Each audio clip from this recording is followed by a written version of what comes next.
300 billion citizens visited the Museum of Extinct Civilizations every standard year. It was one of the most famous locations in the entire Galactic Union. School children came there. Military cadets came there. Tourists crossed entire sectors to see its exhibits. The museum held the remains of species that no longer existed.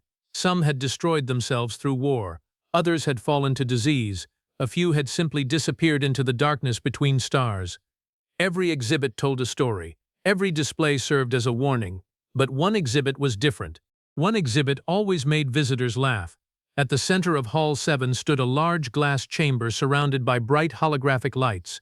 Inside the chamber was a human skeleton. A small brass plaque floated beneath it. Primitive species, human. Status, extinct. Technological level, minimal. Galactic impact, insignificant. Thousands of visitors stopped every day to stare at it. Many took photographs. Some laughed openly. The tour guides encouraged it. "Observe the skull shape," one guide would say. The species lacked natural armor. Visitors chuckled. "Observe the hands." More laughter. "Only 5 fingers." Children pointed. Adults smiled. The guides continued. "No claws, no fangs, no venom, no natural weapons." A massive reptilian tourist shook his head.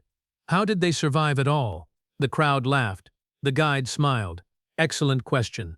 He tapped a holographic screen. Images appeared around the skeleton. Primitive human cities, old aircraft, ancient warships, early space rockets. The guide folded his hands dramatically. Historians believe humans survived primarily through luck. That earned another wave of laughter. Nearby, several alien teenagers recorded the presentation. One of them zoomed in on the skeleton's skull. "Imagine being scared of this thing." His friends laughed. "Looks harmless, looks weak, looks soft." The guide nodded. "Exactly." The crowd continued laughing.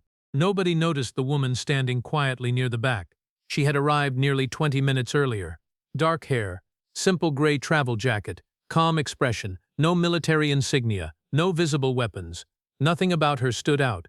She looked like an ordinary traveler. And because nobody expected to see a real human, nobody realized what she was. She simply listened, patiently, silently. The guide continued his presentation. "The human species serves as a perfect example of evolutionary failure." Several visitors nodded. A professor in the audience raised one of his tentacles. "If they were so weak, how did they reach space?" The guide laughed. "Primitive automation." More laughter followed. "Records suggest they survived through quantity rather than quality." The woman near the back finally tilted her head slightly. For the first time, something resembling amusement appeared in her eyes. Not anger, no offense, amusement. The guide continued. Humans were physically inferior to nearly every known species. A massive predator species crossed his arms. Then extinction was inevitable. The guide smiled proudly. "Correct." The crowd approved. The woman quietly walked closer. One step, then another. The guide did not notice. He had performed this presentation thousands of times. Every audience reacted the same way. The joke always worked. Humans had become one of the museum's most popular attractions. The weak species, the funny species, the extinct species. The guide pointed toward the skeleton. This specimen was discovered over 4 centuries ago. A holographic image appeared above the display. A dusty excavation site. Ancient human bones. Archaeological drones. Researchers. The guide spread his arms dramatically. The final evidence that humanity vanished from the galaxy. The audience applauded. The woman finally spoke. One simple question. Quiet, polite, yet somehow it cut through the entire room. "Who verified the remains?" The applause stopped. The guide blinked. He looked toward the voice. For the first time he noticed her. An ordinary-looking traveler standing near the front row. He smiled politely. "Excuse me?" The woman repeated herself. "Who verified the remains?" The guide relaxed. Simple question, simple answer. "Several respected archaeological institutions." The woman nodded. "Names?" A few audience members exchanged glances. The guide hesitated. That was unusual. Most visitors never asked technical questions. "They are listed in the museum archives." The woman smiled slightly. "Interesting." The guide shifted uncomfortably. Something about her calm tone bothered him. Not because she sounded aggressive, because she sounded confident, very confident. The guide quickly moved on. "As I was saying," the woman interrupted again. How many complete human genomes were recovered from the remains? Now the audience was paying attention. The guide's smile weakened. I do not have those numbers memorized. The woman nodded again. Of course. The crowd sensed something changing. The guide attempted to regain control. Regardless, the evidence is overwhelming. The woman looked directly at the skeleton. For several seconds she simply studied it. Then she said something that instantly changed the atmosphere. That's not a human. Silence. Complete silence. Every eye in Hall 7 turned toward her. The guide stared. I'm sorry? The woman pointed toward the skeleton. That isn't human. A few visitors laughed nervously. The guide smiled again, the forced smile of someone losing control of a conversation. Our experts disagree. The woman stepped closer to the glass chamber. Still calm. Still polite. Still impossible to read. Your experts are wrong. The room exploded with whispers. The guide's face darkened. Madam, these remains have been studied for centuries. She nodded. I know. You know? Yes. The guide folded his arms. And what makes you more qualified than the scientists who examined them? The woman looked at him, then at the skeleton, then back at him. Her answer was so simple that nobody understood its importance. At first, because I know what a human looks like. Laughter erupted throughout the hall. The guide relaxed immediately. There it was, the joke. The strange traveler was clearly trying to entertain herself. Several teenagers began recording. A professor rolled his eyes. The guide smiled broadly. And how exactly would you know that? The woman took another step forward. The smile never left her face. But her eyes became strangely cold. Because I am one. For 2 seconds, nobody reacted. Then the entire hall exploded with laughter. The guide laughed hardest of all. Tourists doubled over. Students pointed. Several visitors nearly fell out of their seats. The idea was absurd. Impossible. Humans were extinct. Everyone knew that. The museum had proven it. The records confirmed it. The history databases agreed. Humans were gone. The guide wiped tears from his eyes. That is the best joke I have heard all cycle. The crowd agreed. The woman simply waited, patiently, watching, listening, almost studying them. Then one of the museum security scanners beeped. Just once. A tiny sound. Most visitors ignored it. The woman did not. Neither did the security officer standing near the entrance. He looked down at his scanner, frowned. Then looked again. His expression changed. The scanner had identified something unusual, very unusual. Species match found. Probability, 99.98%. Classification, human. The officer froze. His breathing stopped. Slowly, very slowly. He raised his eyes toward the woman standing beside the skeleton. And for the first time that day, someone in the museum stopped laughing. The laughter continued for several seconds. Then it began to fade. Not because anyone believed the woman. Because the security officer near the entrance had suddenly gone pale. His scanner trembled in his hands. The guide noticed immediately. Officer? No response. The officer continued staring at the display. His breathing had become shallow. The guide frowned. Officer, is there a problem? The security officer slowly lifted the scanner. Its holographic display remained visible. A few nearby visitors noticed it first. Their amusement vanished instantly. One tourist blinked. Then blinked again. No, another leaned forward. That can't be right. The guide finally stepped toward the officer. What is happening? The officer swallowed, then turned the screen around. The guide looked at it. His smile disappeared. Species identification confirmed. Human, genetic match, 99.98%. For a moment his brain refused to process the information. Human, the word felt impossible, ridiculous, dangerous. The guide laughed nervously. The scanner is malfunctioning. Nobody answered. The officer checked again. Same result. A second scan, same result. A third scan, same result. The room became silent. The woman stood calmly beside the skeleton, watching, waiting, almost as if she had seen this reaction before. The guide forced another smile. Security systems make errors.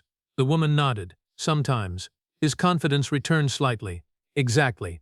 Then she added, this is not one of those times. The smile vanished again. Across the museum, visitors were beginning to notice something unusual. Conversations stopped. Tour groups slowed. Several people started recording. Within minutes, the entire hall was focused on a single woman. A woman who claimed to belong to an extinct species. The security officer activated his communicator. Museum Control, this is Security Unit 3, Static answered. Then a voice. Go ahead. The officer looked toward the woman. His throat felt dry. We may have a situation. The control operator sighed. What kind of situation? The officer hesitated.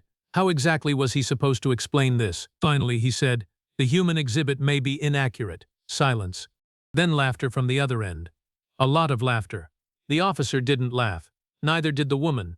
The control operator slowly stopped laughing. You're serious? Yes. 5 seconds later, every senior curator in the museum received an emergency alert. Meanwhile, the guide was desperately trying to regain control. Ladies and gentlemen, he announced loudly, there is no evidence that humans still exist. The woman raised an eyebrow. No evidence? The guide pointed at the museum around them. Centuries of research, thousands of expeditions, no confirmed sightings. The woman nodded thoughtfully. Then she asked, how many expeditions searched beyond the Perseus Expanse? The guide froze. Several professors froze with him. The question was oddly specific, very specific. The woman continued. How many? The guide looked uncomfortable. I don't know. None. The answer came from an elderly historian standing near the back. Everyone turned. The old scholar slowly stepped forward. His eyes remained fixed on the woman. None crossed the Perseus Expanse. The guide frowned. Professor Tarek, the elderly historian, ignored him. He approached the display case, then approached the woman. His expression became increasingly serious. You know about the Perseus Expanse? The woman smiled. Of course. The historian's pulse accelerated. The Perseus Expanse was one of the most mysterious regions in known space, a vast barrier of gravitational anomalies. Entire fleets disappeared there. No civilization had successfully mapped what existed beyond it. At least, not according to official history. The woman studied the ancient skeleton inside the display, then sighed. This poor thing. Several visitors exchanged confused looks. What? The woman pointed toward the bones. This isn't human. Professor Tarek stepped closer. Then what is it? The woman examined the skull. The jaw is wrong. She pointed again. The rib structure is wrong. Then the shoulders. Those too. The guide crossed his arms. You identified all that from a distance? No. The woman smiled. I identified it because I've seen real human skeletons. Nobody laughed this time. The atmosphere had changed. Something felt wrong. Something felt dangerous. The guide finally snapped. Enough. His voice echoed through the hall. You expect us to believe you're a human?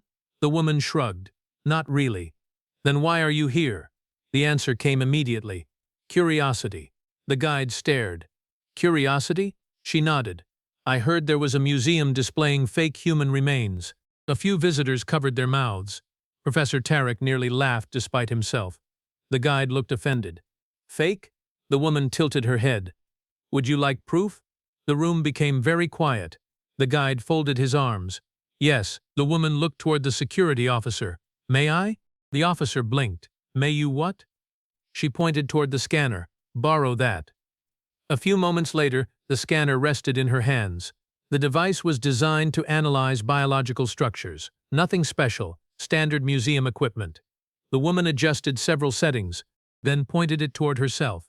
Data flooded the display. The scanner beeped repeatedly. Visitors crowded closer. Species, human, genetic purity, 99.98%. Bone density, abnormal. Muscle structure, abnormal. Environmental adaptation rating, unknown. The room exploded with whispers. The guide's confidence cracked. This proves nothing. The woman smiled. Good. Then she did something unexpected. She placed her hand against the glass display case. The museum AI immediately activated. Unauthorized contact detected. Display integrity check initiated.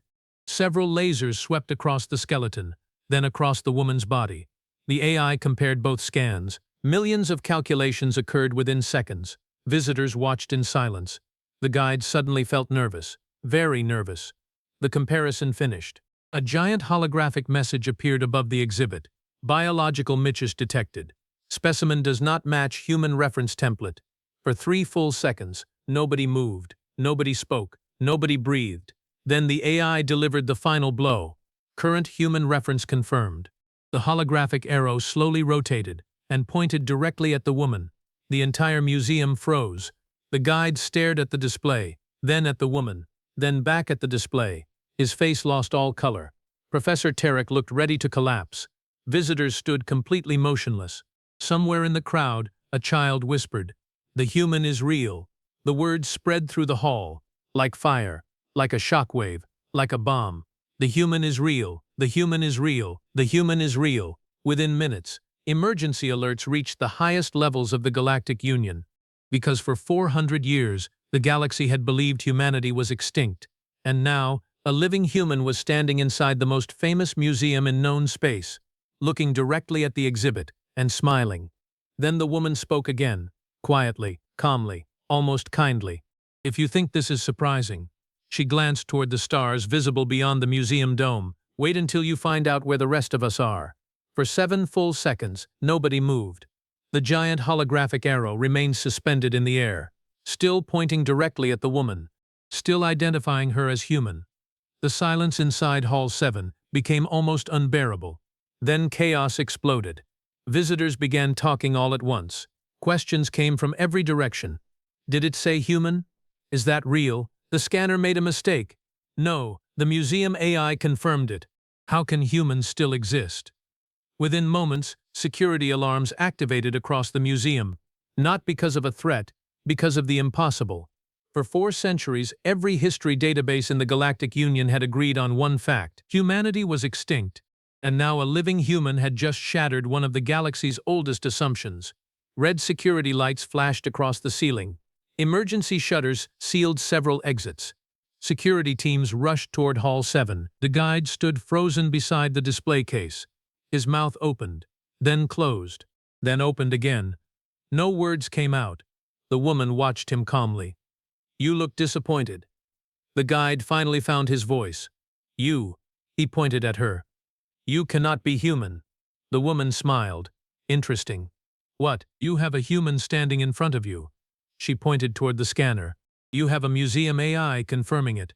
She pointed toward the display. "You have a skeleton that clearly isn't human." Then she folded her arms.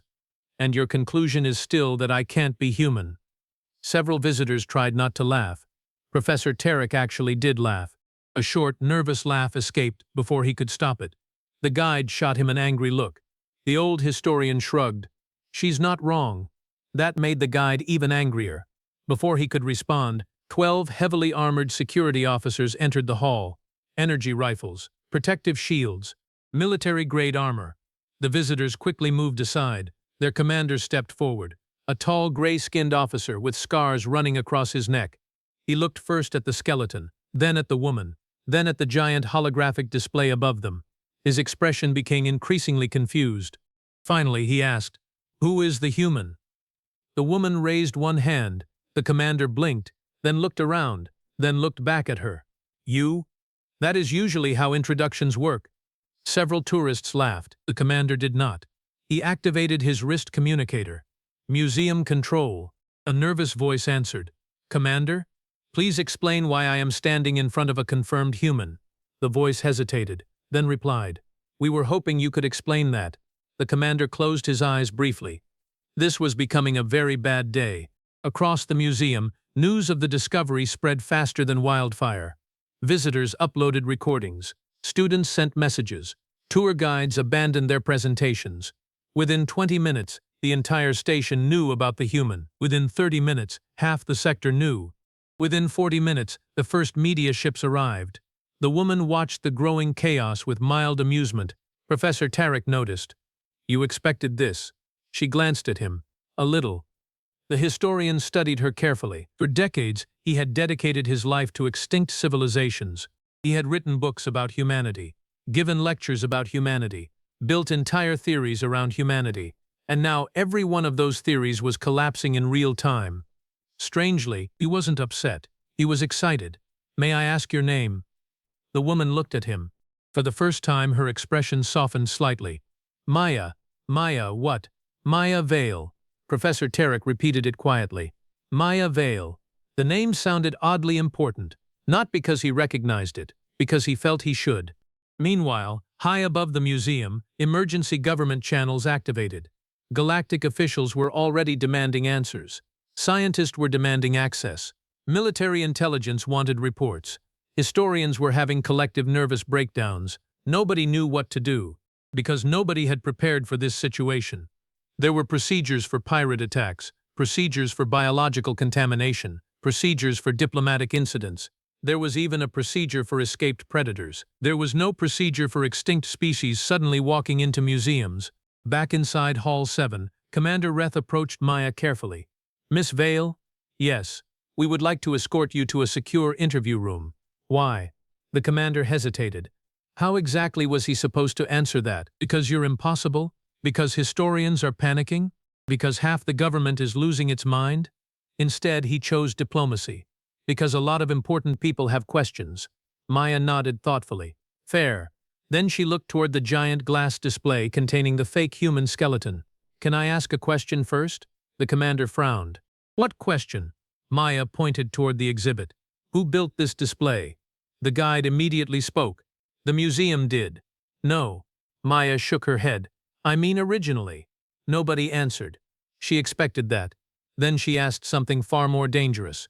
"Where did the skeleton come from?" Professor Tarek blinked. The guide frowned. The commander looked confused. Maya smiled slightly. "There are no excavation records older than 4 centuries. The historian's eyes widened. She was right. There weren't. Nobody had ever questioned it, because the exhibit was so old. The records simply started. The skeleton appeared. The museum accepted it. History moved on. Professor Tarek suddenly felt cold. Very cold. "You're suggesting someone planted it." Maya looked at him. "Not suggesting." The old historian stared. "You know?" Maya didn't answer immediately. Instead, she walked around the display case slowly, examining every angle, every support beam, every data panel, every maintenance seal. Then she stopped. Her expression changed. Only slightly. But enough. Professor Tarek noticed. "So you do know something." Maya stared at a small metal plate hidden beneath the display. Then she smiled. Not her usual polite smile. This one was different. This one worried people, because it looked like someone was recognizing an old secret. Commander Rith immediately noticed it too. "What is it?" Maya pointed at the plate. The commander crouched down. His eyes narrowed. There was a symbol engraved into the metal. A tiny symbol, almost invisible. 3 overlapping stars. Professor Tarek stepped closer. His face drained of color. "No." The commander looked at him. "You recognize it?" The historian swallowed, slowly, painfully. Then he whispered, "That symbol shouldn't exist." The room became silent again. Maya folded her arms. "Exactly." The commander looked between them. "What does it mean?" Professor Tarek stared at the symbol. His voice is barely audible. "It belongs to the first human expedition." Nobody moved. Nobody breathed. The historian continued. "According to every historical record." His eyes slowly lifted toward Maya. "They disappeared beyond the Perseus Expanse 400 years ago." Maya smiled. A calm smile. A confident smile. A terrifying smile. Then she said the words that would soon shake the entire galaxy. "Not disappeared." The room froze. Maya looked toward the stars visible through the museum dome and quietly corrected him. "We made it." Like and subscribe to my channel for more HFY sci-fi stories.